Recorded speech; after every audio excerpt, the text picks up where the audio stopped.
Okay, hi. Today I'm gonna talk over some layout work. I already tried to do this once, and I ran into some issues with the video, kind of getting stuck while I was talking. And here we go. We're gonna try it again. So as you can see, what I'm doing here is I'm working on a template that I have. I downloaded it from another artist. His name is Walter Osley. He is a webcomic artist in himself. He's kind of a big name in the webtoon world. Uh, he he has this template that he talked about using, or he talked about how he uses it, and it's a great video. And I watched it, and I decided I would try to download that. So that's what I'm using. I'm using Walter Osley's template here for webtoon. It's really helpful in how in setting it up really fast and getting things done. So my method for doing this is I have a script on the side, and what I do is instead of like drawing the pages as they go, first thing I do is I just type out a small description for each panel and I put it directly on the layout art so I can just work off it like that. And then I just get to work on it. So you can probably hear that, this garbage truck outside. So as I was saying, this is Walter Osley's webtoon template. Uh, Walter is a guy that, like I said, he was big into the webcomic community. Long before webtoon was a thing, I think he was making webcomics. Me and him, I wouldn't necessarily call us friends, but we've spoken several times during the convention circuit because we were both from the Central Florida area. Really good guy. I used to talk to him all the time during cons. I really loved his work. He's one of the few people I bought prints from because he has such a cool style. He had a Harry Potter and a Batman print that I bought from him. And he also has a book called Shiver Bureau. I always say Shiver, but it's Shiver. Um, Shiver Bureau that I absolutely love. It's like one of my go-to books. It's always on my shelf and at arm's length, at arm's reach. There it is. There's the word. So, what you see here is I am working on the next chapter of A Thousand Hells, and this is just the layouts for it. The layouts to me are the hardest part of drawing comics. Um, you wouldn't think so because it's like kind of crappy drawings or whatever, but there's so much mental work going on that it really it really tires you out. You're really putting a lot of your brain power into this stuff. So, you do a good 3 or 4 hour session of doing layouts. By the time you're done with it, you're just wiped. You can't think anymore. You know, family comes home and they're asking you how your day was, and you're like, I did layouts, and they look at you, and if they know, they know. They're gonna be like, never mind. Let's just let Dad sit down. Um, so here I'm doing some perspective work, but it's not really like solid perspective work. It's just me trying to do a little bit of a floor plan layout for the scene. I got some things I need to get across, and I'm doing it as fast as I can. Uh, Honestly, if I wasn't recording this, I probably would have skipped that panel and just left the description there, and then worked it out in the art using like 3D or something because it's a complicated panel, and it's gonna need a lot of work when I get to it. This picture here of the mom on the floor, I love this drawing. Something about the energy, something about the pose. I'm just a big fan of how it came out. But I wasn't sure it was going to work, so you'll see in a minute that I do a copy paste of it and I stick it in a junk folder because I feel like I thought it wasn't going to work, so I was like, but it was a drawing I didn't want to get rid of, so I kept it. But I think it is going to work with the final art. And then here, this right here, like I said, I don't. There's a lot of stuff that goes on to in drawing layouts that I feel like I don't know if this is the way other artists feel, but there's a lot of work that gets done during this phase that is not going to be used. And I think that is getting the bad ideas out, or at the very least wrapping my mind around something. So I guess what I mean by that is if you look at the panel up before the one where he's got his sword raised like he's about to stab the kid, it's a very profile. It's a side shot. It's not. I mean, it's a good pose, the good panel, the composition's good, but since it's a vertical format of webtoon, it's probably not going to be used. So what I'm saying is, it's not dynamic, and so I'm probably not going to end up using it. But the good thing about it is I've already done the work of knowing what the poses are, so I have it in my head. So now that I've done that work, when I get to it, I can sort of in my mind's eye rotate the camera in a way to where the shot's gonna be more dynamic, because I've already got the pose worked out, so I just need to draw that same pose from another angle, and that'll be what the final ends up being. Kind of like if you look at some of in my other video where I redraw a bad panel, sort of the same deal where I'm like, okay, it's the same action, it's just drawn in a more dynamic angle, and that's kind of what this stuff is. So even if this isn't the stuff that I'm going to end up using, it still works for me in the layout phase. So I can just it's there, the roadmap is still laid. So I don't know if you imagine, like, instead of not knowing where the destination is at all is, you look at the map and you're like, okay, it's within 100 yards of this, so you're like, okay, I can sort of find it from there. Here's where I copied that panel and stuck it in its own folder because I thought I was going to throw it out, but I think ultimately I'm going to end up using that pose as is. And here I had to add a panel previously because the storytelling wasn't working, because I was doing that big ground shot, that shot there where there's a lot of people and it's like a high angle. I was like, well, if the kid's running to his mom, then what about the other guard? So I had to go back a panel or two, or knock him out with a log, because there's stuff flying all over the room because the kid's magic. And I'm like, okay, that takes care of that guard.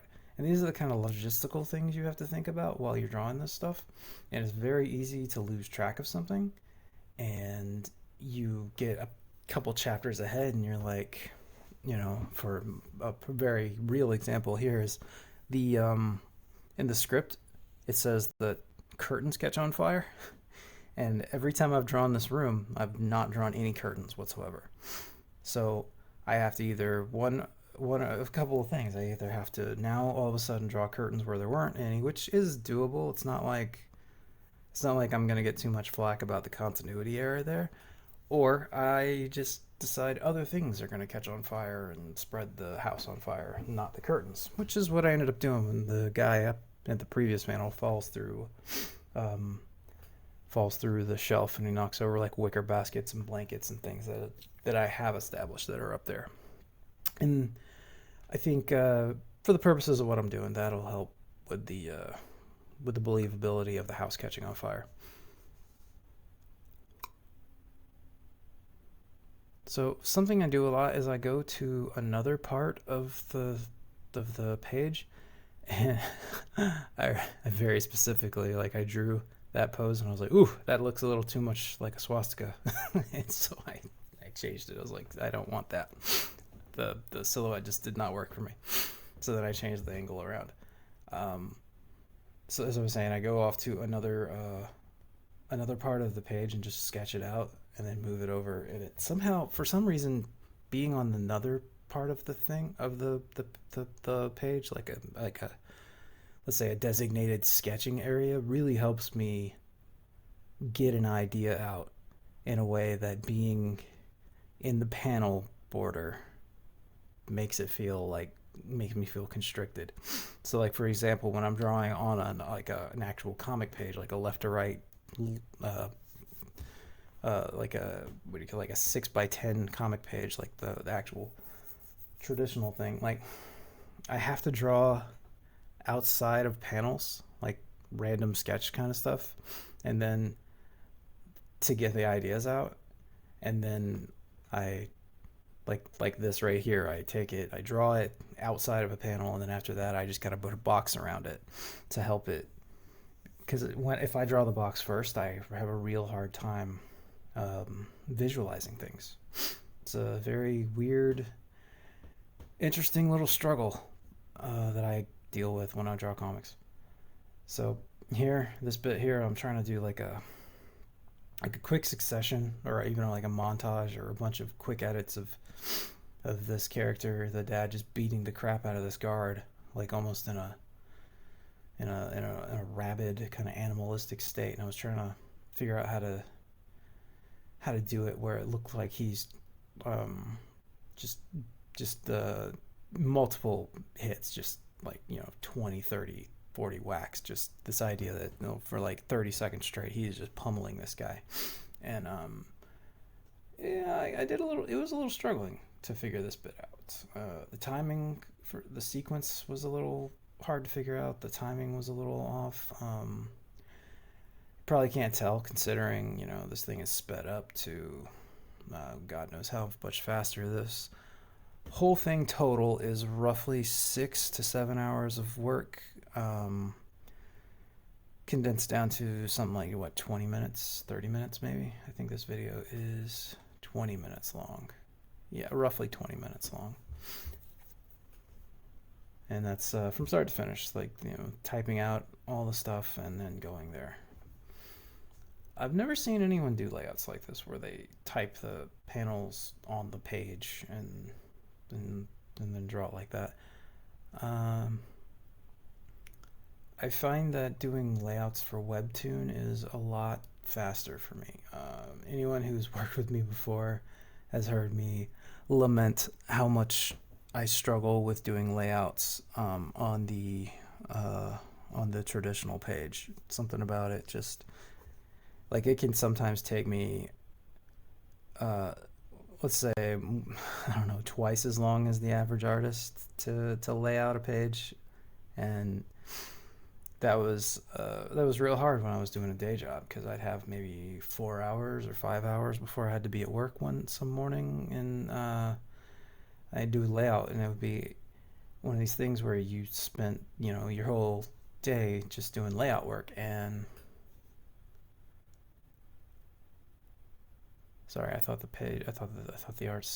video stopped on me for a second. And it's one of those things where, oh, okay, yeah, I remember what was going on here. This is a very specific, the very specific inspiration from Fight Club. The part where Ed Norton is just beating the crap out of the guy that's called Angel Face. And I was trying to figure out the right pose for it, and it just wasn't coming together. And I decided, screw it, I'll go look up the scene. And I literally looked at a screenshot of Ed Norton. I watched the scene, and I paused it on a screenshot where Ed is kneeling over. If I'm not mistaken, it's Jared Leto is the actor, and he's and he's got blood on his hand and everything. The pose is exactly what I was looking for, and that's why I paused there for a bit, and then I drew that pose directly from that screenshot. And then I did this bit here of the hand, and I make it blurry in the background. This was a very Fight Club inspired moment, and I hope I hope in the final that it really comes across like what I'm trying to convey. What was I saying before? Oh yeah, layouts for Webtoon. I find it so much easier to do layouts for Webtoon because you just have to go down. Okay, so here's this is a weird aside, but as I said, this layout session was something that was about 6 to 7 hours work, and it was split up between maybe 3 days. It was three sessions, three mornings. And this morning it was just me. I was just like, I need to warm up before I start drawing because it was like I only had 5 panels left to get in to do. So I just did this weird little exercise where I took a pose, or I took a reference image, and I was just like, I'm just gonna draw the pose. I'm just gonna see if I can nail the pose. Um, I'm not worried so much about making it look like the person in the photo, the reference. Like the face is definitely off, but that's also because I'm drawing with my my Wacom N204 tablet, just the one where you're not it's not a monitor, it's just a tablet. And I drew like that for over a decade without without like a Cintiq style drawing monitor. And I recently got an XP pen maybe like 2 years ago, so I was finally drawing on a screen. And it took me a long time to get used to drawing like that, but now I'm very comfortable like that again, which is good because that's, you know, the natural way you're supposed to draw, like on paper and stuff. So um, since I was drawing on a tablet and not on a monitor, I had to warm up in a way, which is why I drew that girl real quick there. I think I only took like maybe 40 minutes or so, and that was exactly what I needed because I kicked the rust off the morning, the morning sleep, rubbed it out of my eyes, and I was able to get to work. And I think these last few panels honestly came pretty easy. I really like that pose of him running and swinging, or running and drawing back.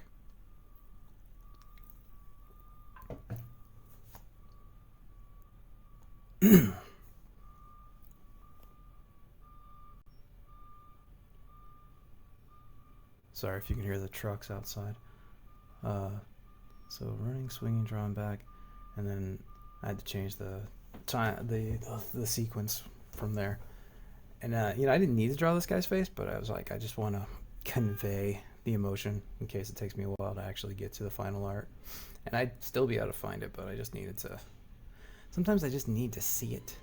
So sometimes I'll take some pencils tighter than I might need to, just because I need to see the roadmap. Here I'm bumping all these panels up really close together because I'm trying to convey these moments are happening like, in quick succession. She screams, "Caleb, watch out!" like just in time for him to look up and then block. Like it's the kind of thing that happens in about an instant.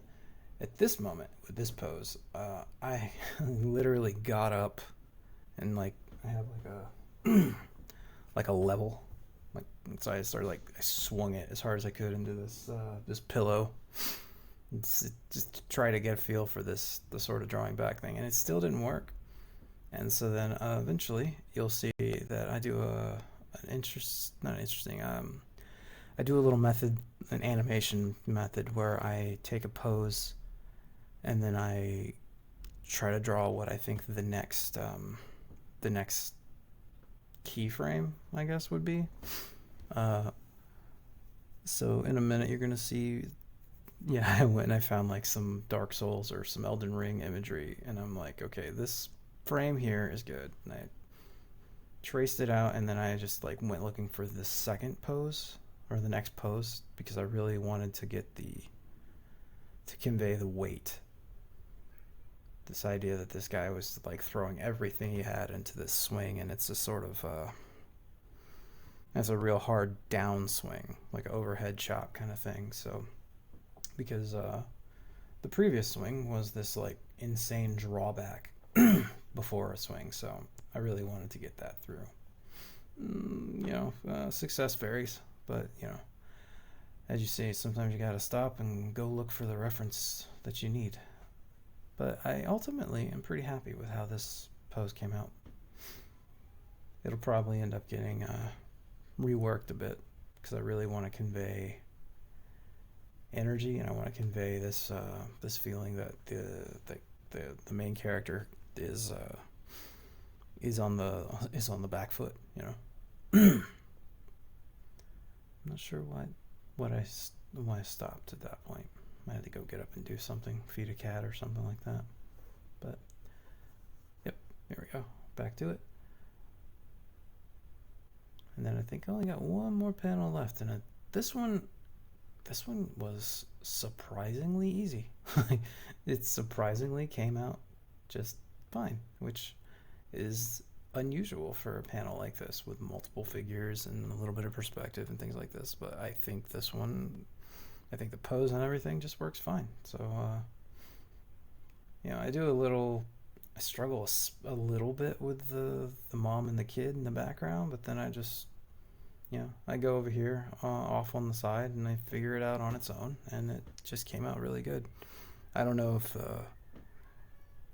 the warm up is what helped, or if it was just a good drawing day, or what. But there it is, and I think I'm pretty much done here. All right. So as usual, thanks for listening, and check out my stuff. I have a webcomic on Webtoon called 1,000 Hells, which is what I'm working on in this video. 1,000 Hells is on Webtoon, Tapas, and Blocktoon. I have Instagram. You can look me up on Instagram and follow me there. And you can also find me on Threads, and you're here for YouTube, so I have this channel. And if you want to be really awesome, go to my fan comic, my supernatural fan comic called When You Are Done. It is about 20 pages of what I consider to be the best art I've ever made, as far as comic art that I have ever made, not that's ever been made. Make that very clear. It's some of my best work, in my own opinion. And you can find that on Tumblr. You can just look up whenyouaredonespn.tumblr.com, and you should be able to find it. So thanks for watching. All the best.